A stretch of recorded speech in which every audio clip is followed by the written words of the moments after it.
Hello friend, welcome back to my lecture on error handling in JSP. So in this lecture I am discussing about and explaining you about how error handling and exception handling is done in JSP. So you can see here the program, and in this program we have a index.jsp file, and in this file we are providing first number and second number.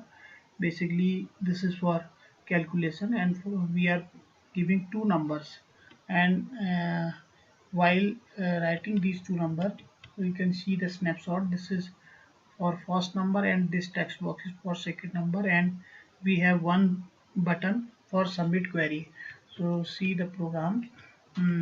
Here we have first number input type text and its variable name is num1, and the second number input type text and its name is number2, and input type submit, it is submit button, and when we will click on this button it will execute the next.jsp, and action will activate and it will execute next.jsp. So now see this next.jsp page. This is next.jsp page. So in the first line we have written here percentage at the rate page error page and equals to error.jsp. So at the rate sign is used to import as well as for writing this type of statement, where we have written here page. In place of page import we have written here page error.jsp.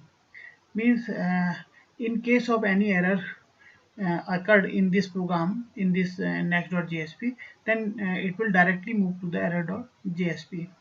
And here we have started HTML, then body, and we have written here message division of number1 and number2.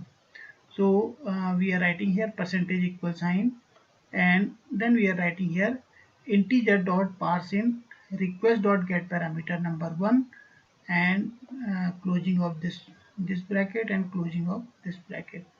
And then again we are writing here integer dot parse in request dot get parameter number2.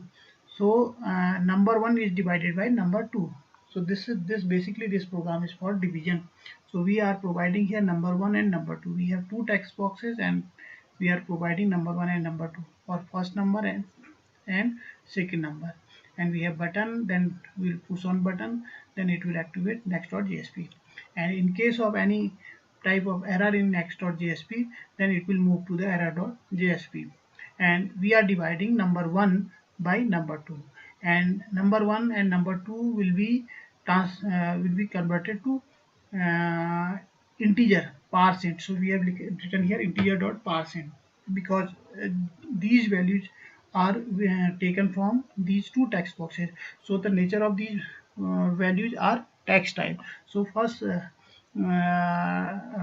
before after inputting these number, after getting these number by request dot get parameter, we will convert these number into integer. So both number are converted into integer. So number 1 is divided by number 2.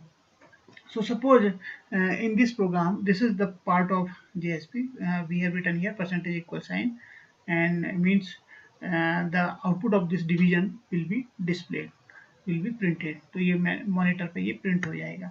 So now see here, suppose we are providing the number 2, value of number 2 is 0. So in that case there will be error, it will be moved to the error.jsp. या exception इसमें generate हो जाएगा, but zero से divide करने पे तो exception generate होगा. पर अगर हम यहाँ पे if we are providing any value in number 1 and suppose we are providing string on number 2, then it will be the error. So it will move to the error.jsp. Now see the snapshot of the output. Here we have this output window, and suppose we are giving here first number 12 and second number 2. So the answer will be sum of number 1 and number 2 will be 6. So program सही से run होगा और then output we will get the output 6. But on the other hand, suppose we have input 12 as a first number and as a second number. So this is a string, this is not a number. So when we will submit the query, when we will click on this submit query button. So it will display here error message, means it will display request is under process and java.language.number format exception will generate it.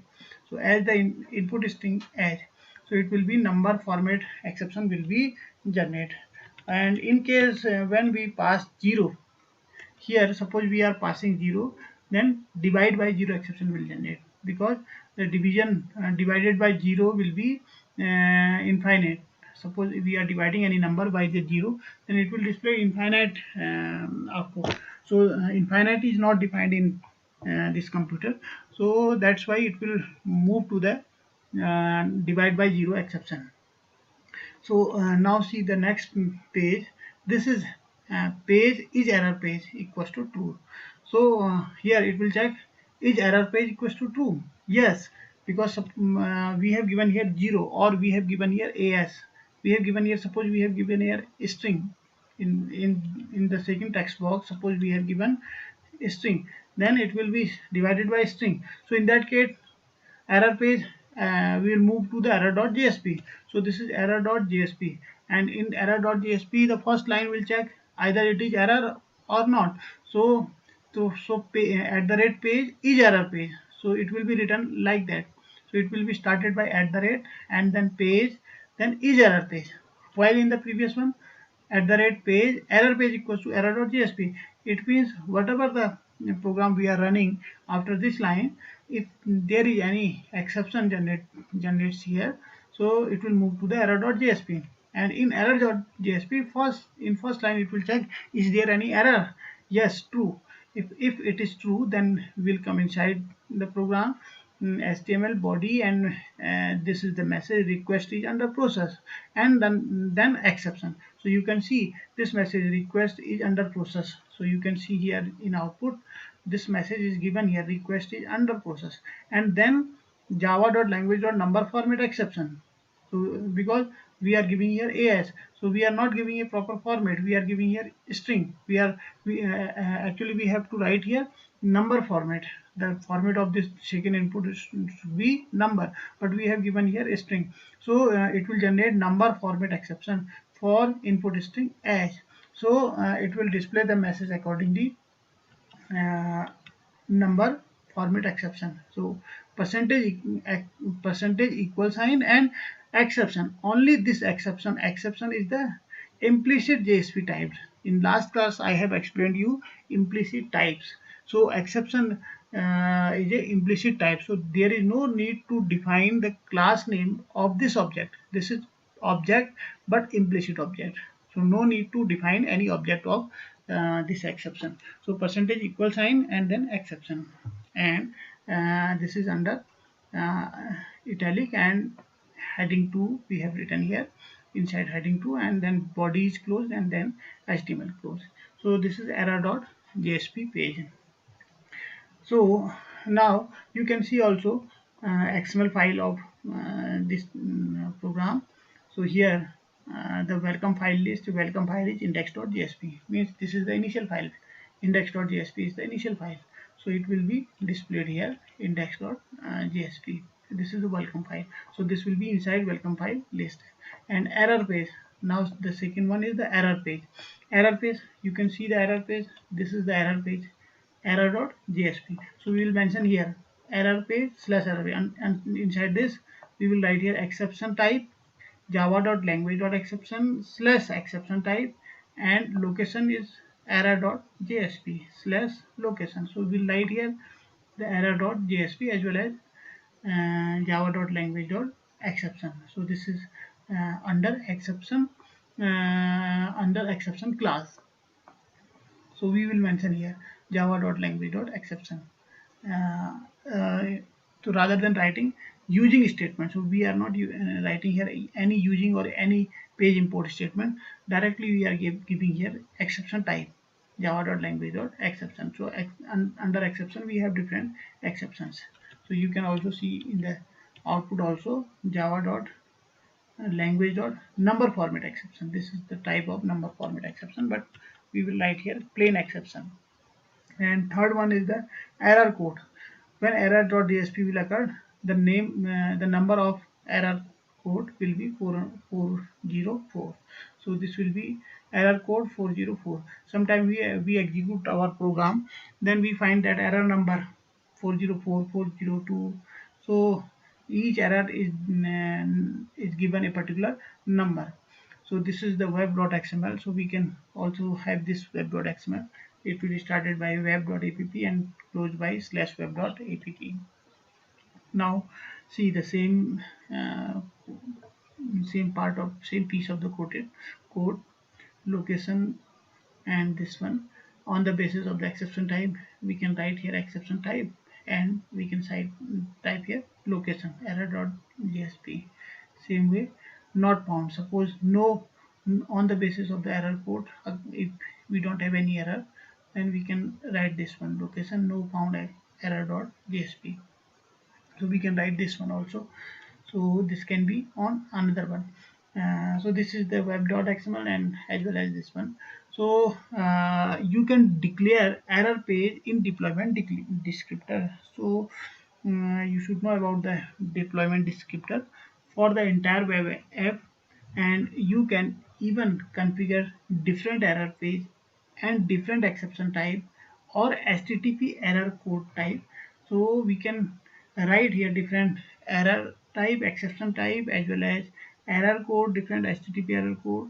So we can mention on this web.xml, this XML file, web.xml file, and you can declare error page in DD, deployment descriptor, based on either the exception type or HTTP status error code number.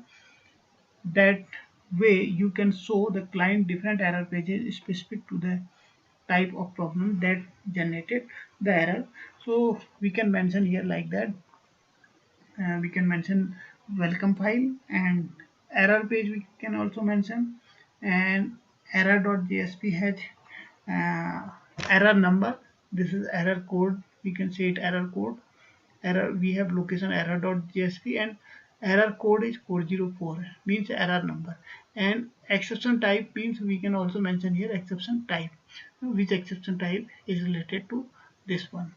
So we can mention here exception type also and error code also for this particular error.jsp. So we have the location error.jsp, we can mention it on deployment descriptor. So this way we are running the program. This is the, when we are giving right input, then it will run as usual, and if you will provide it different value, different format value, then exception will generate and error.jsp will execute. So you can see here this under this it will execute error.jsp. So it will be moved to the error.jsp. So this is error.jsp file. So where this message will be displayed and an exception the related exception will be generated. So it will be started by mentioning this page at the rate page is error page equals to true. Now so we can also have these two statements. So these are two very important statements: percentage at the rate page is error page equals to true, and at the rate page error page equals to error.jsp. So so this is all about exception handling in JSP. So rather than writing the name of class, so while in Java we have started by exception by the try and catch block. So in JSP there is no need to write any try and catch block. Directly we can write here exception, and this way we can execute the program of exception. We have to write here at the rate page error page. So as error occurred in the program, it will directly move to error.jsp, and here it will check the error and accordingly display the error message. So thank you very much for listening this lecture. Thank you again.